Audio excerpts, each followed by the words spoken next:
छोट्या प्रतिष्ठेपायी उद्ध्वस्त झालेलं कुटुंब. लोक काय म्हणतील या चार शब्दांनी एका घराचा अंत केला. तुम्ही कधी विचार केला आहे का? लोक काय म्हणतील हे फक्त चार शब्द आहेत, पण या चार शब्दांनी एका आनंदी कुटुंबाची स्वप्न, हसू आणि आयुष्य उद्ध्वस्त केलं. आजची कथा ऐकल्यानंतर कदाचित तुम्ही इतरांसाठी नव्हे तर स्वतःसाठी जगायला शिकाल. तर हा व्हिडिओ शेवटपर्यंत नक्की पहा. साताऱ्याजवळच्या एका छोट्या शहरात विनायक देशमुख आपल्या पत्नी मीरासोबत राहत होता. त्याला दोन मुलं होती. मुलाचं नाव होतं रोहन आणि मुलीचं नाव होतं सई. विनायक सरकारी नोकरीत काम करत होता. त्याला पगार देखील चांगला होता. घर साधं होतं, पण समाधान हे खूप मोठं होतं. पण हे काही दिवसापर्यंतच. त्यांच्या शेजारच्यांनी एक चांगली नवी कोरी एक महागडी गाडी घेतली. विनायक कामावरनं घरी आला आणि म्हणाला, आपणही एक मोठी गाडी घेऊयात. त्याची पत्नी मीरा शांतपणे म्हणाली, आपल्याकडे अजून जुन्या घराचे कर्ज बाकी आहे, तर आपण ही गाडी आता घ्यायला नको. पण विनायकचं एकच उत्तर होतं, लोक काय म्हणतील. सरकारी अधिकारी असूनही छोटी गाडी नाही. बँकेतून त्यांनी कर्ज घेतलं. दारात मोठी गाडी आली. सगळ्यांनी कौतुक केलं. पण ते कौतुक फक्त 2 दिवस टिकलं. त्यानंतर त्याला 20 वर्ष EMI मात्र भरावे लागणार होते, हे कोणालाही माहीत नव्हतं. त्यानंतर मोठं घर, महागडे फर्निचर, ब्रँडेड कपडे, प्रत्येक सणाला सोशल मीडियावर फोटो, बाहेरून वाहवा, त्याला खूप लाईक देखील मिळत होते. पण घराच्या आत EMI कार्ड, क्रेडिट कार्डचं बिल, बँकेचे फोन आणि रात्रीची झोप हरवलेलं कुटुंब. एक दिवस त्याचा मुलगा रोहन वडिलांकडे आला. बाबा, मला इंजिनिअरिंगला ॲडमिशन मिळालं आहे. विनायकच्या डोळ्यात पाणी आलं, कारण फी भरण्यासाठी पैसे नव्हते.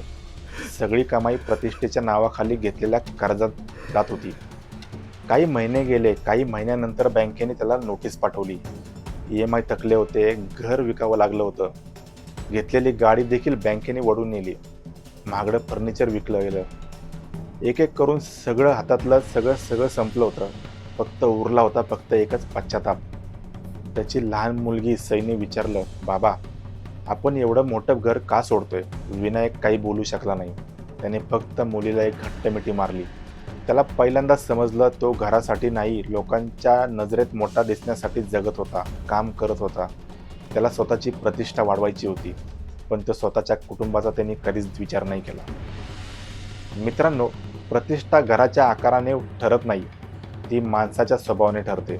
महागडी गाडी, मोठं घर, ब्रँडेड कपडे हे यशाचं मोजमाप नाहीये.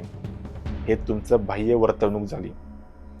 खरं यश म्हणजे रात्री शांत झोप लागणे, कर्जाशिवाय जगणे, 2 घास सुखाचे खाणे आणि आपल्या कुटुंबाच्या चेहऱ्यावरील एक समाधान आणि हास्य पाहणे. कारण लोक 2 दिवस बोलतात, पण कर्ज अनेक वर्ष तुम्हालाच फेडायचं असतं. ही तुम्ही काळजी घ्या. प्रतिष्ठा ठेवा, ती मनाने ठेवा. बाह्य रूपाने प्रतिष्ठा वाढत नाही. आज एक प्रश्न स्वतःला नक्की विचारा, मी माझ्या आनंदासाठी जगतोय की लोकांच्या टाळ्यांसाठी?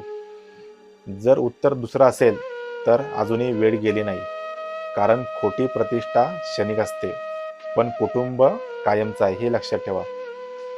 हा व्हिडिओ आवडला असेल तर ह्या व्हिडिओला लाईक आणि कमेंट करायला विसरू नका. सबस्क्राईब नक्की करा. धन्यवाद.